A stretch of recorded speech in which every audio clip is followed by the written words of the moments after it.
Em Dũng xin kính chào các quý anh chị đang kinh doanh trong lĩnh vực kim khí và điện máy cầm tay. Trong thời gian này thì bên em Dũng đang có nhu cầu phát triển và mở rộng thị trường tại các khu vực tỉnh. Giới thiệu qua với anh chị là bên công ty em Dũng là đơn vị nhập khẩu và phân phối độc quyền hai nhãn hàng thương hiệu máy cầm tay là Benzu và Bentech tại thị trường Việt Nam. Với thị trường Việt Nam thì bên em Dũng đang triển khai khoảng 200 mã hàng, bao gồm các nhóm máy điện này, nhóm máy pin này, nhóm máy xăng này, đầy đủ các mặt hàng phục vụ cho các ngành nghề của anh chị nhé. Với nhu cầu mở rộng và phát triển thị trường tại các khu vực tỉnh trên toàn quốc, đặc biệt là trong giai đoạn này khu vực phía Bắc một số tỉnh đồng bằng sông Hồng và một số tỉnh Tây Bắc, bên em Dũng cũng đang tìm kiếm các đối tác là các nhà phân phối, các đại lý đang kinh doanh trong lĩnh vực kim khí và điện máy cầm tay đây.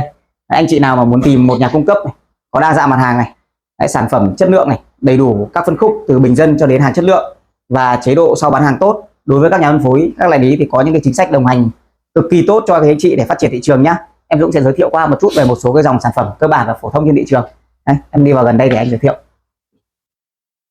Đấy, nhóm Bentech màu xám đây thì bên em sẽ hướng đến là nhóm máy dụng cụ cầm tay chuyên nghiệp sử dụng pin anh chị ạ. Thì nó sẽ toàn bộ những cái dòng sản phẩm Bentech phân phối ra thị trường là cơ bản sẽ là sử dụng pin lithium và sử dụng chân pin phổ thông M21 anh chị nhá. Đây có các dòng này, khoan này, 16V này, 20V này, đầu 10 và đầu 13.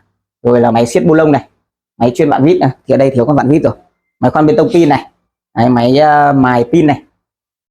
Đó, ngoài ra thì còn cả máy sử dụng cho anh em thợ điều hòa điện lạnh hoặc là gia đình nhé, máy xịt rửa xe Bentech này. Đấy, nó là cái phân khúc bình dân rất là dễ tiếp cận với người tiêu dùng, với khách hàng. Ngoài ra thì cái phân khúc Benzu là phân khúc màu cam đây ạ. Bên em Dũng đã triển khai năm nay năm thứ 7 rồi.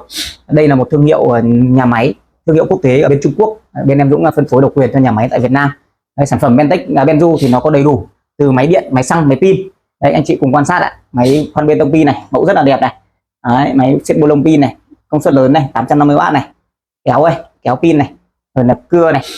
Đấy, rồi các cái dòng máy khoan đầu kẹp, 2 chức năng, 3 chức năng, máy khoan bê tông, máy mài pin, hay thậm chí là những cái máy như máy cắt cỏ pin, nên em cũng phân phối trên thị trường. Các cái dòng máy điện thì cũng rất là quen thuộc với các quý anh chị ở một số khu vực lớn như Hà Nội hay thành phố Hồ Chí Minh, như các dòng máy mài, máy khoan đầu 10, đầu 6, đầu 13, hay là các cái máy xăng như là máy phát điện, máy bơm xăng, rồi một số máy phục vụ cho ngành công nghiệp như là máy hút bụi công nghiệp này.